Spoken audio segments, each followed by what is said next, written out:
하고 하나님을 섬긴다니까 세상 삶하고는 아무 상관이 없는 것처럼 자칫 오해하기 쉬운데 아니에요.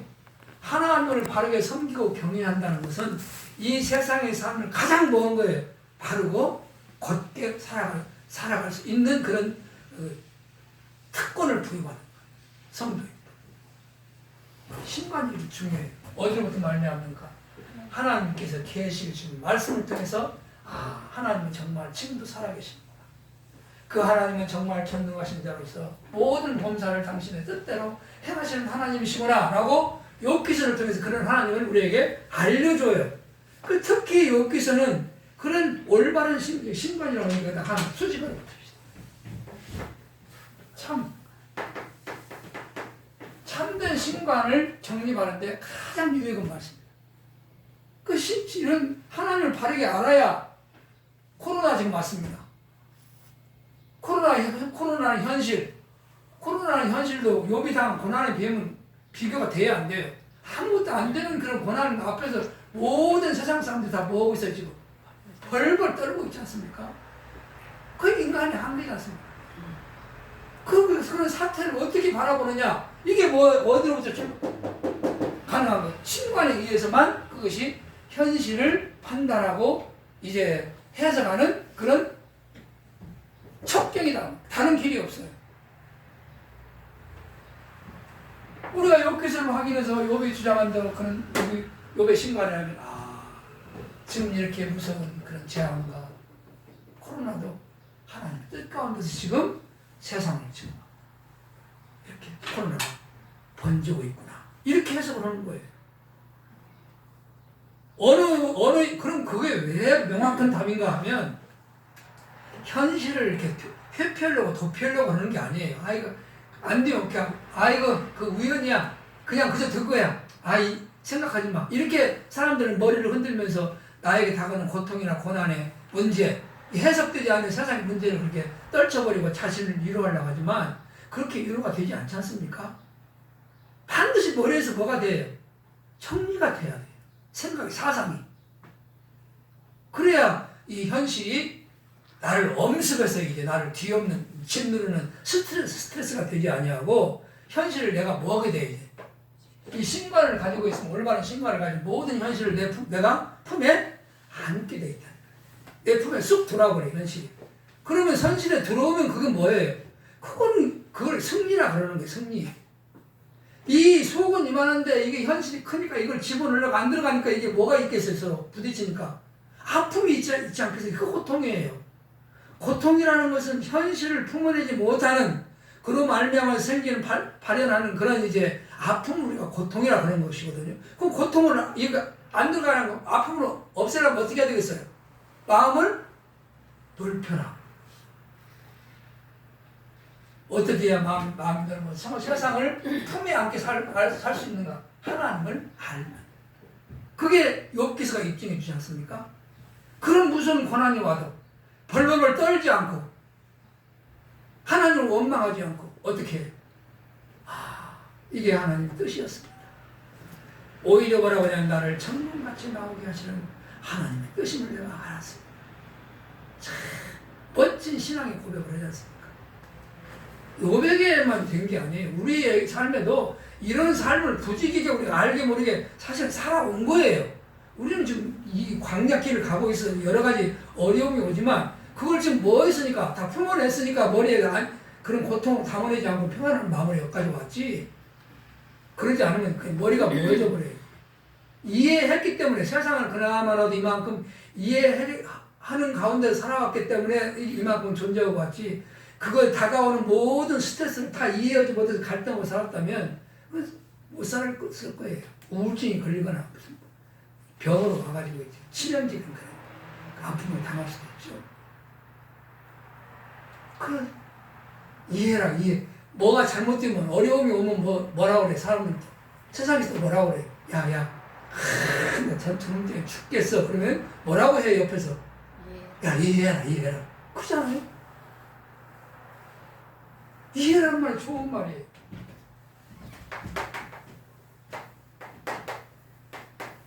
이치를 따져갖고 해석을 해라, 그 말이에요. 올바른 이치를 가지고. 이 올바른 이치가 어디로 이게 이치가 이 이치가 어디로부터 나온 거예요? 이게 진리 아니에요, 진리? 올바른 진리로만이 형성되고 이거예요, 신관이에요. 그래 하나님을 아는 지식이 이만큼 중요해요.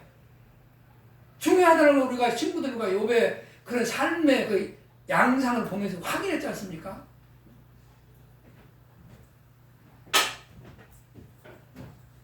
그래서 욥의 친구들이 주장한 것은 인간의 그냥 고집이 고집.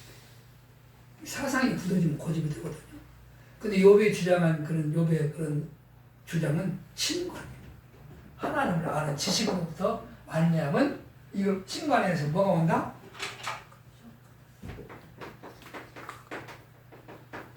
지혜.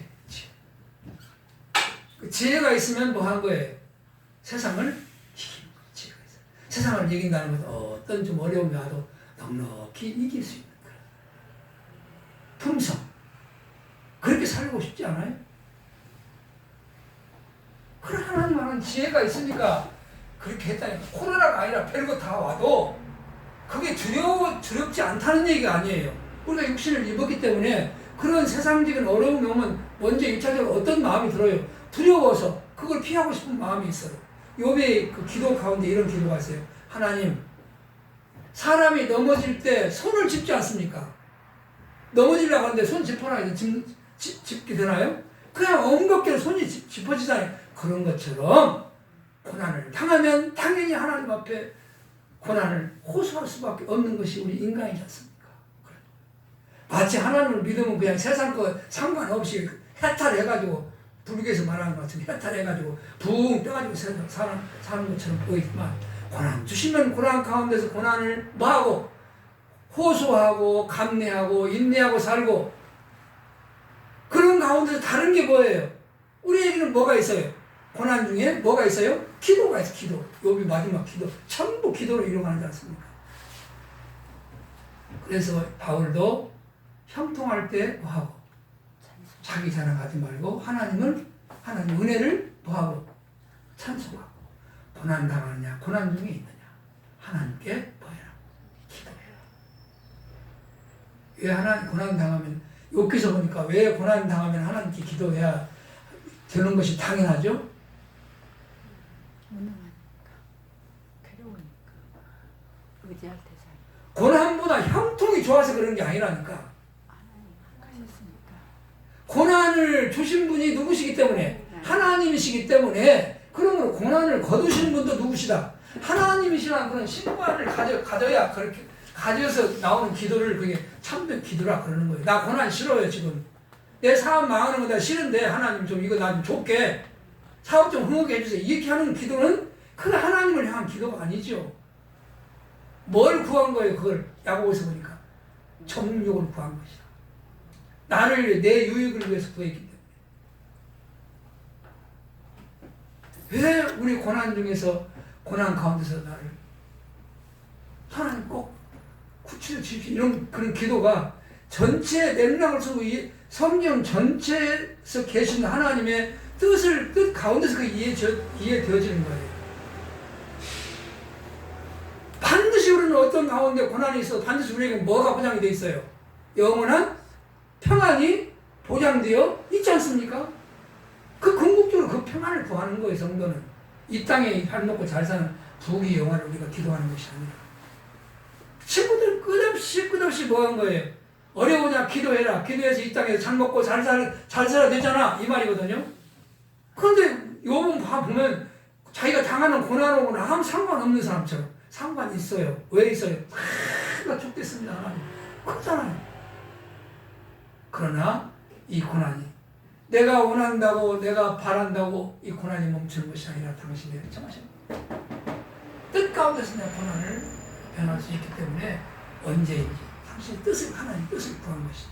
그러니까 그거 뭐가 나와요? 인내하고 이제 견디는 힘, 현실을 이제 담아내서 재앙을 주신 분이 하나님이신데 고난도 주시지 않겠습니까? 이런 고백까지도 가능한 것이다. 그래서 이러한 이제 그런 그 지금까지 친구와 욥의 그 토론을 통해서 드러난 욥의 올바른 신관, 거기서 나온 지혜, 어떤 것인지 우리에게 욥의 입을 통해서 진술해 준 내용이 28장이다. 중요한 내용이죠. 자, 저와 여러분도 다 모든 세상 사람들도 마찬가지예요. 세상 사는 동안에 가장 필요한 것이 지혜, 아는 것이 알아야 무엇도 한다고 그래요. 알아야 연장한다고 하지 않습니까? 아는 게 지혜예요. 지식으로부터 말미암은 게 지혜입니다. 지혜라는 것은 세상을 품어낼 수 있는 그런 그런 그 품성을 말하는 것인데 지혜 다음에 명철을 말하거든요. 그런 지혜로 말미암아 세상을 판단하고 이해하는 그런 기능이 명철이에요. 지혜와 명철은 동전의 양면처럼 지혜가 있으면 뭐가 있고 명철이 있고 명철이 있다면 그에게 뭐가 있는 것이고 지혜가 있는 것인데 그런 지혜와 명철에 관한 그런 진리를 28장에 욥이 이제 진술한 우리에게 정말 지혜가 어떤 것인지 어디부터 말미암는지 알게 하시는 것입니다.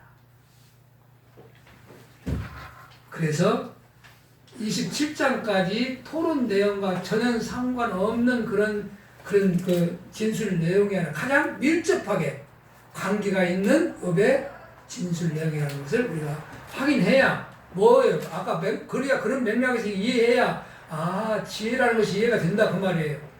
그래서 욥이 그렇게 주장했구나. 그래서 친구들은 그렇게 그들의 주장을 그렇게 주장했구나. 1절 오늘 이런 1절로 4절 말씀은 그 지혜를 말하기 전에 이 땅에서 가장 뭐하게 여기는 귀하게 여기는 보물, 그 보물이 어디에 존재하는가, 보물의 이치를 딱 설명해줘요. 뭐를 설명하려고? 지혜라는 보물을 설명해주고 세상의 보물을 보십시다.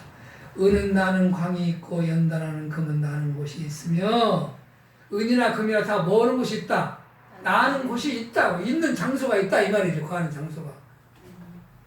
철은 흙에서 취하고 동은 돌에서 녹여 얻느니라. 그렇게 나는 곳이 있는데 거기서 취한 그런 그 은과 금이 어떻게 실제로 그 은과 금으로 탄생되어지게 되는가?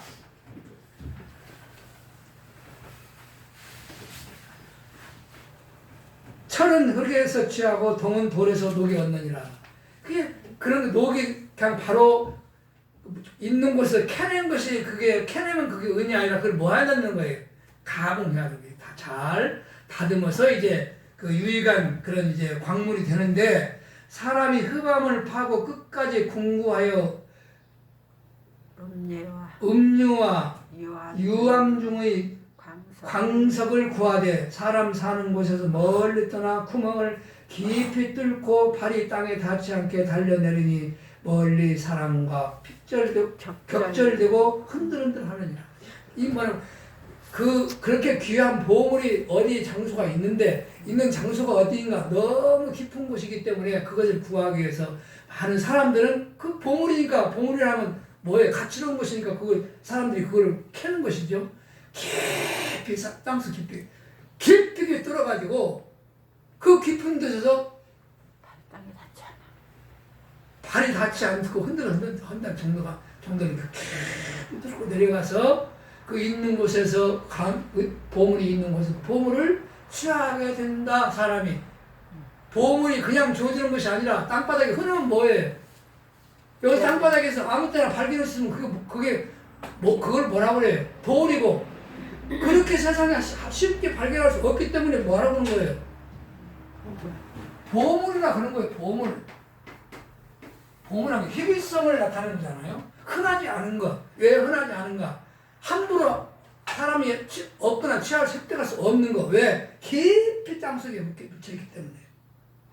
그 생명을 내두고 사람 막 죽어나가도 그 금광을 패다가 묻어나요. 사람들이 죽어나가도 지금도 금 캐려고 막 땅속을 파고 들잖아요. 왜 그러는 거예요? 그게 뭐기 때문에 그런 거예요? 보물인 줄 아는 거예요. 보물 좋은 거. 가치는 사람이 가치는 걸 알면 이렇게 막 궁구해요. 끝까지 파고든다 이 말이죠. 그렇게 해서 얻어지는 것이 금이다, 보물이다. 하면서 5절부터 쭉 이제 그 보물이 이 사람으로 사람에게 보물이 되어지기까지 과정을 쭉 설명해줘요. 하는데 그 뒤에 이제 그러면서 지혜는 이게 그게 보물을 설명하는 것은 곧 뭐하는 거 이렇게 같이 놓은 지혜를 이제 설명하기 위한 서론이죠. 그 판단하시고 지면 지혜를. 지혜가 지면